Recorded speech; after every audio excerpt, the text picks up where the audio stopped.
Hi guys, my name is Lucia and welcome back to another video in my series Make Up Your Mind, where I talk about makeup related things I have made my mind up about. If you have missed any previous video in this series, I will link my playlist down below. Today I'm going to be talking about products you bought just for the packaging. I asked you guys on my community tab to leave me comments of makeup you bought just for the packaging. Thank you so much for everyone who left a comment. I got hundreds of comments, so obviously I can't talk about everything, but I read them all and there were so many repeats, so I made a list of all of the patterns that I saw and I'm going to be talking about those today. Here's my deal with buying things just for the packaging, because I'm not trying to say packaging isn't important. For me personally, packaging means a lot. I really want a product that is going to inspire me. A lot of products that people say are really good, I have no interest in because the packaging is so boring. And I'm like, I don't want that. Like, I'm not going to be inspired to use that. However, the packaging should only add to the product. Like, you should want the product as a standalone, and the packaging should add to the reason why you want it. Makeup is a consumable. In theater, props that are consumables aren't just food, but it's anything that goes bad, anything that is torn up during the show when you have to fix before the next show. And that's what makeup is. Makeup is a consumable. Makeup is not something that you can buy and pass down for hundreds of years within your family. Makeup expires. Makeup grows mold. Makeup goes bad. Makeup is not meant to last forever. And when you buy makeup just for the packaging, that can plant this idea in your mind that, oh, well, this is a thing that I'm going to put on display and whatever, but you are buying these pieces in your collection that are not meant to last forever. I hope that makes sense. I actually am going to do a whole nother Make Up Your Mind video on this topic, but I wanted to bring it up because that's what we're talking about today. Now, just a disclaimer, I always give disclaimers. I am not trying to say you are stupid if you bought something just for the packaging. There are hundreds of you who commented about this, and this is something that happens all the time. I just want to bring us back. I just want to focus in on the fact that why are you purchasing that? Are you purchasing that because you want the product, because it's going to add value to your collection, or is it just pretty? You guys know my deal. I only like to bring in makeup that I purchase that is going to add value to my collection, that I am going to use on a regular basis, that is going to make me excited. I don't want things to just sit there and look pretty, because even if they look amazing, if I'm not using it, it's clutter, and I don't want clutter in my collection. Also, don't worry, I'm saving Too Faced for the end because I know I talk about them too much in this series, so if you are tired of hearing about them, I have a ton of other brands that are going to be featured. The first brand I want to talk about is Urban Decay, because Urban Decay releases a lot of limited edition special collections. A lot of people said the Urban Decay Alice in Wonderland palette. This is the palette that had the butterfly, and then you pull it out and it has the shadows, and the shadows, I guess, looked nice, but if you were buying this, you were buying this for the packaging. Like, no one was going into store and swatching this and thinking, oh, this will be a great travel palette. Like, no, this was bulky and you wanted it for the packaging. And this is kind of a tricky one because this is how brands get you. They release these collections that feature your favorite thing. For the majority of the people in the world, it's not their favorite thing, but for the few people who it is their favorite thing, they're gonna buy the entire collection. A lot of the things that I'm going to be talking about today are stuff like that. If your favorite story is Alice in Wonderland and you see this amazing palette and you think this is perfect, I'm into makeup, you're gonna buy it. Like, that's what's gonna happen. Now, a lot of people who said they bought this said, yup, it has collected dust in my collection. I used it once. My thing, and I know I said this in a previous Make Up Your Mind video, if you want to support something you like, buy a mug, buy a print. I have a print up there. Buy something that is going to be on display that is actually meant to stick around, that doesn't expire. Do you know what I'm talking about? Like, if you like Alice in Wonderland, go on Etsy and buy an Alice in Wonderland mug. I think that adds more value to your life than a makeup palette that has a big butterfly on it. The next thing from Urban Decay is the Jean Michel Basquet, I'm not sure how to say that name, but this was a collection they came out with an artist. This was very controversial because the artist is no longer alive. The question was, can you use someone's art on makeup if they're not alive? And I'm looking at my phone. These were, in my opinion, just kind of gimmicky. The whole idea was you could display this makeup as a print. And my thing, again, is if you want a print of this artist, just buy a print of this artist. Now, I definitely do think that the color scheme for one of these palettes was really neat and interesting, but, you know, it's the packaging, it's the art factor. It's, oh, I'm gonna buy this palette, but I'm not just buying a palette, I'm buying a piece of art. But you're not really, it's a picture of the art, but it's still in a palette. And, you know, how many palettes do you have? Also, the whole thing with the artist not being alive, I'm not sure how I feel about that. I just remember that being very controversial, me being like, oh, like, I don't really have an opinion, but also it just makes you think. I could go on about the Urban Decay collections, but those were the main ones that you guys talked about. Now let's talk about MAC collections, because if I need to think of brands that do this, that take either a famous person or a story or something and make it into limited edition stuff, it is MAC 100% way up here, and then Urban Decay. And you guys talked about a lot of MAC collections. You said the MAC Mariah Carey collection, the MAC and Jeremy Scott collection, the MAC and Selena collection. I know a lot of people loved the MAC Aquatic collection. So let's start with the MAC and Mariah Carey collection, because I remember when this came out, and I don't think I was as into makeup as I am now, in the sense that I had never purchased from MAC. And MAC was a high-end brand because I couldn't afford it. And I remember the Mariah Carey lipsticks came out, and they are freaking beautiful. And I remember I was like, oh my gosh, I wonder if they have a color I would like. And it's like, why? Like, you don't purchase MAC. Like, that's not really something you can do right now. The other thing was the Mariah Carey highlighters. And the packaging, I'm not sure what the packaging was, but the selling point for this was her face was in the highlighter. And to me, this is even worse than buying something for the packaging, because at least when you buy something for the packaging and it's on display, you can see it. But you can't display the highlighter part. Like, you can't display an open compact. And then the problem becomes people don't want to use it because her face will go away. Danny from Danny Bo, she's a YouTuber. I will link her channel down below. She did a Project Pan where she panned things that were too pretty to pan.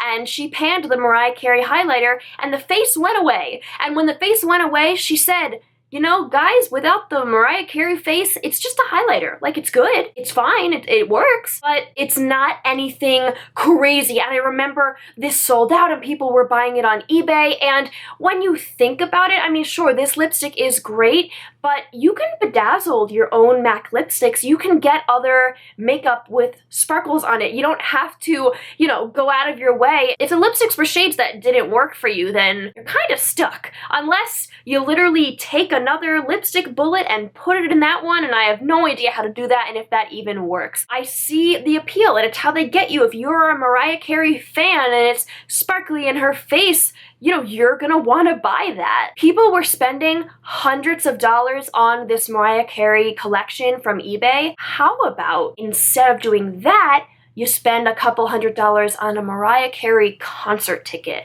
You tell me which one is gonna make you more happy when you're 80 years old and you're thinking back. Are you gonna think, I am so glad I got that highlighter with Mariah Carey's face on it? Or are you gonna think, I am so glad I saw Mariah Carey? Now, this is just like a crazy example. I know that most people don't have the money to do either of those things, but still, I'm just trying to keep this in perspective of there are other ways to support and even show things you like than buying a makeup collection with someone's face on it. Like I also mentioned the Jeremy Scott MAC collection. When I saw this collection, because of the fact that I was born in 1999, but I grew up in in the 2000s, I thought this looked so tacky. This was not at all for me. But I saw some people a little bit older than me who wanted this so badly. And this is another thing about packaging nostalgia. If there is a collection that takes you back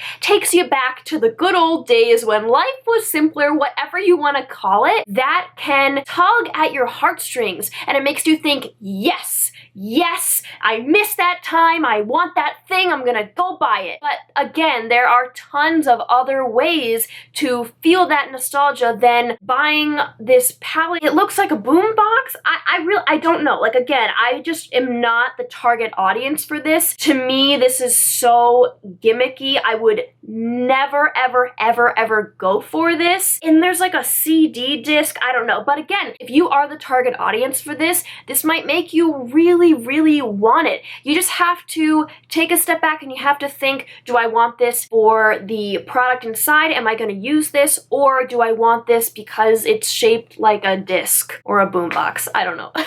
Another brand that does this with collabs, they usually collab with people, but not in this case. This is the ColourPop My Little Pony palette. Now, I have said so many times on my channel, I love ColourPop pressed shadows, but their little palettes are not that unique. This one, I think this is probably the most unique one they've ever come out with. Again, I'm looking on my phone.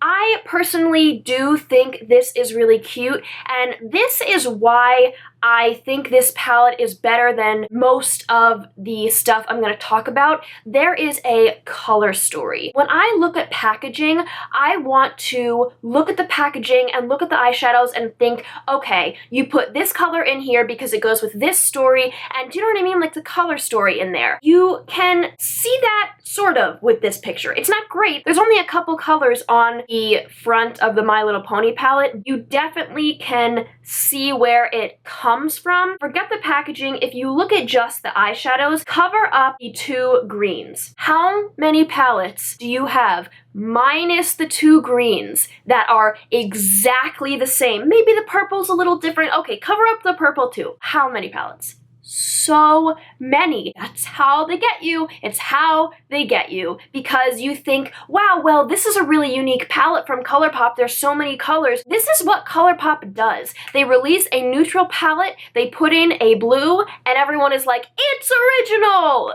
It's not. And I hate to bash on ColourPop because I really like their products, but I'm really tired of seeing the same thing. As I said, I feel like this is the most creative, and this is not that creative. I own palettes that are so much more creative than this. I will be doing a video on that, stay tuned. I want to see something from ColourPop that is truly color. I want to look at ColourPop, look at something from the packaging, and then, like I said, I want it to add to the actual eyeshadows. I want to look at the packaging and then see something with color and think, yes, there is a color story, the packaging is great, but it adds to the actual product. That is something that I want so badly. The next brand is something that I'm not sure if it's makeup. I think they might have some makeup, but a ton of you guys said this brand, and this was not on my radar at all. This is Moly. If you are not familiar with the name of the brand, you might be familiar with when you go into Urban Outfitters and they have all their makeup and skincare, and they have all that stuff in the little bunny packaging, like the lip balms and the lotions. They have a lotion that looks like something else, but it's a peach. They have it in a banana. To me, this is very gimmicky. I don't know about you guys, but I have never used a lip balm that has been in any shape of any animal that has actually been good. Because when you make a product, when you are a brand, and this is very unfortunate, you want to sell the product. That is your goal. You don't necessarily care if the quality is amazing as long as it sells. So for me, and you know, I haven't tried these things, so please, if you love their lip balms or their lotions, let me know know, but when I see, not just Moly, when I see any brand that is doing stuff like this, I think, okay, they know people are gonna buy it for the packaging, so they don't have to make the product as good. And I don't want that. I want a lip balm that is actually going to work. I don't want to display a lip balm that looks like a bunny. I want something that's going to moisturize my lips. Now, I'm sure some of their products are great, but it's this cute factor. It's the mindset of, oh, that's cute, I want that. Or, oh, but it's so cute, I can't leave it. And again, just to ground you, you have to think, is that product actually going to add value to my life? Because when you're out about and you pull for a lotion in your handbag, you're not gonna think, wow, this is really cute, this looks like a banana, I'm so glad I got this, if it doesn't work. If you're in a pinch and you reach for that lotion and it doesn't do crap for your hands, you're gonna be like, that sucks, because my hands hurt and they're dry and this lotion doesn't do anything. There are so many more on this list. I think I'm just gonna run through some of the other ones I have because I do want to focus on Too Faced. I know I talk about Too Faced a lot on this series, but the majority of the comments were about Too Faced, which makes sense. So I do want to give it its shining moment at the end of the video, but a lot of you guys said anything from YSL, and I think that YSL has the opposite effect than Moly, where Moly is cute and cuddly. YSL is very sophisticated and very chic, and you feel like you're elegant and you feel very fancy when you use stuff from YSL. The thing about that is YSL is expensive, and sometimes it is nice to treat yourself and buy something that you want that is higher end. You do feel fancy when you're using it, I can't deny that, but it's detrimental to your bank account if you're buying all this stuff just for the packaging if you're not going to use it and it costs that much. I think if you want something from YSL, there's nothing wrong with liking the YSL packaging, but buy one lipstick that you've done your research on and you know you're going to use all the time, because just like plopping a bunch of stuff in your cart from YSL because it looks nice, I don't know if you can afford that. I could not do that. I just can't afford it. If you can, good for you. You're doing good in life. Two brands that I have to give honorary mentions to are The Balm and Juvia's Place. Again, it's just the cute packaging. Nothing that The Balm has ever come out with in terms of eyeshadow palettes has ever appealed to me, ever. Like, their eyeshadow palettes look so boring to me if you actually look at the eyeshadows, but they do have creative ways to make their packaging so that you want to buy it. And Juvia's Place, I don't really know. Their packaging doesn't really entice me, but I do see how it could because it is different. There's no unicorns on it, there's no mermaids on it, like it's something simple and different. I definitely see how that could be something that draws you in. Someone left a comment, anything from Storybook Cosmetics, even though the products really aren't that great, it's just pretty to look at. And this is another brand, less popular, but still another brand that comes out with these collections based on old movies and stuff like that. The packaging, in my opinion, is ridiculous. Like, they came out with, I think it was Snow White or something. It was a literal book, like a cardboard book, but then when you open it up, it has eyeshadows. And I'm like, who is using that? You buy that because it's pretty, but then it's really, really clunky. I don't even know where you're gonna display that. It's so clunky. So again, just the other point that there are so many other ways to show that you like an old movie. If that's your favorite movie, then buy a mug or a hat or something that's not this clunky cardboard thing that you're not gonna use. All right, let's do it. Let's talk about Too Faced. I'm not sure if this was number 1 or number 2 for the most mentioned Too Faced things, but one of the most mentioned things was the Too Faced Clover palette. I had no idea what the Clover palette was. I kept seeing these comments, Too Faced Clover palette, Too Faced Clover palette, and I was like, what the hell is the Clover palette? When did that come out? Like, where was I? So I looked it up. It looks like this. I was like, okay, so that's obviously based off of a cartoon that I don't know. Again, I was thinking this is for a target audience that is not me, but it's probably people a little older than me. So I looked it up, and Clover, the dog, is Jared Blandino, who is the owner of Too Faced. It's his dog. He made an entire Clover collection for his dog.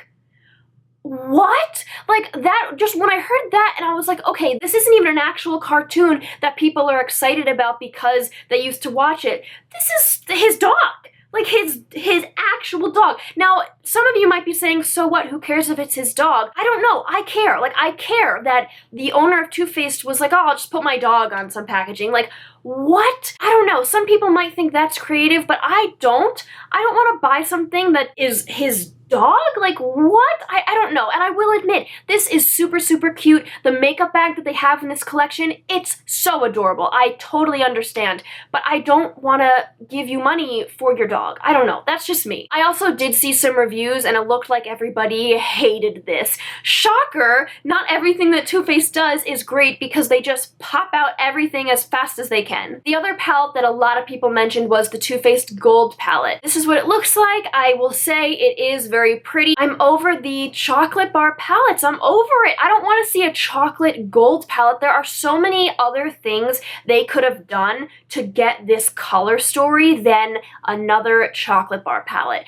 And it's not just like they only produce chocolate bar palettes. Clearly with the Clover palette, they're coming up with some original stuff. So I don't know. I've heard the quality of this one is actually good, but again, like, you can dupe these shades so much in your collection. These palettes are expensive. It is totally not worth it just for that pretty packaging. The last one are the Too Faced Holiday palettes, and let me just tell you, the Too Faced Holiday palettes are not made for people who are obsessed with makeup. They are made for the family members of people who are obsessed with makeup, because the family members go to the store and they think, okay, what can I buy for my makeup-loving sister? And they see that and they think, that's cute, she'll love it. But they always lack in quality. And I'm not just saying that family members buy it. I know a ton of people really like to buy the holiday packaging of Too Faced. Every year, these holiday palettes come out and the quality is just not there. It lacks. It is not there at all. I don't want to buy something that looks cute for winter if the eyeshadows suck. And I'm not talking like, oh, they're okay. Like, I've seen the reviews for these palettes. They are chalky. They're not pigmented. They're not good. They're not worth it. They're just not worth your time. Buy a nice Christmas ornament for your Christmas tree. Buy something that can represent your love for the holidays, but isn't something that is so bad that you're never going to use it. All right, guys, that was everything for this video. I would love to hear your thoughts in the comments. As always, please just be kind and respectful to everyone. Please give this video a thumbs up and subscribe, and I will see you guys very soon. Bye.